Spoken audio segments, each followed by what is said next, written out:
One, two, three, rolling. Japanese car. What is the first thing that comes in your head when you hear the name Japanese car? Is it affordability, accessibility to parts, durability, or simply money's worth? Japanese cars has been around for more than the half of the century.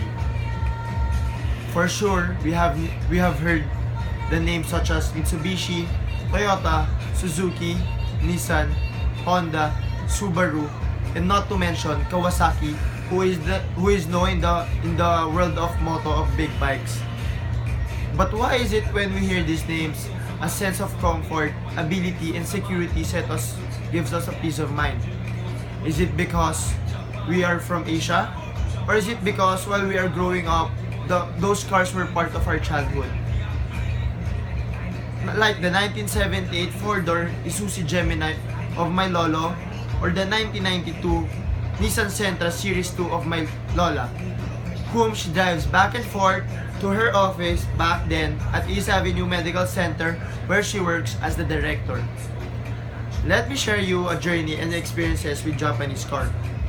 I remember when I was a kid, I used to see my dad and brother spending countless times telling stories and simply just spending the whole Sunday washing, fixing, or admiring our cars.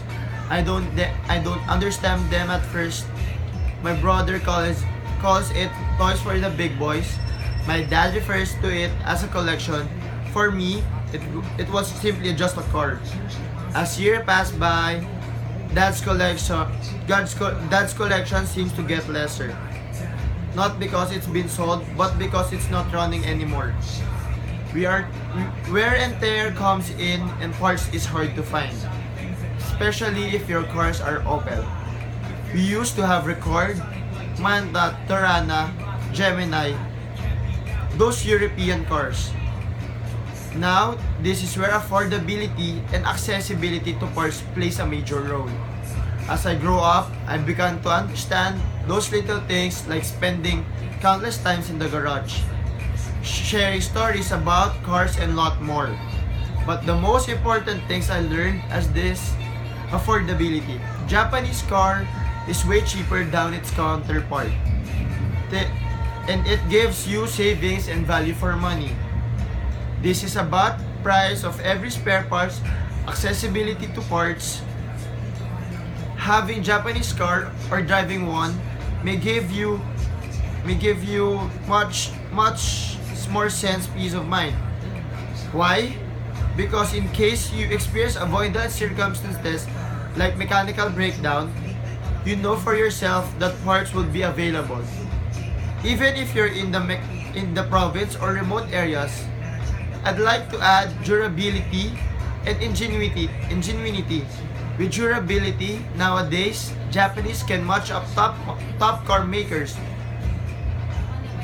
With guidance, innovation in every little aspect. For example, a small engine with a lot of horses compared to those bulky engines before. One good example of that is Toyota engine. From 4K engine to 4AGE, full throttle, 180 horsepower, to a modern 2ZZ GE dock engine with 215 horsepower. Now I can say that these innovations are so lovable yet affordable. Now, as a car enthusiast myself, I'll be proud I drive a Japanese car. I drive a Mitsubishi Galant all-wheel drive with 4G63 turbo. My dad gave me this last year. It is his personal car back in 2007. Because he was happy with Japanese cars, he bought two new generation of Galant. Having these Japanese cars, it's like you have a Barbie doll that we can easily dress up and buy expensive things and appreciate it. My top speed in this car is 200 kilometers per hour. I don't really know why I did that.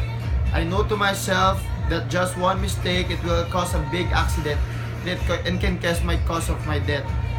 I can say I am very happy, satisfied, and thankful for this opportunity to have a wonderful car.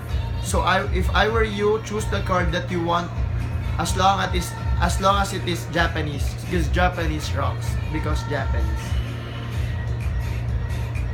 Okay na bro.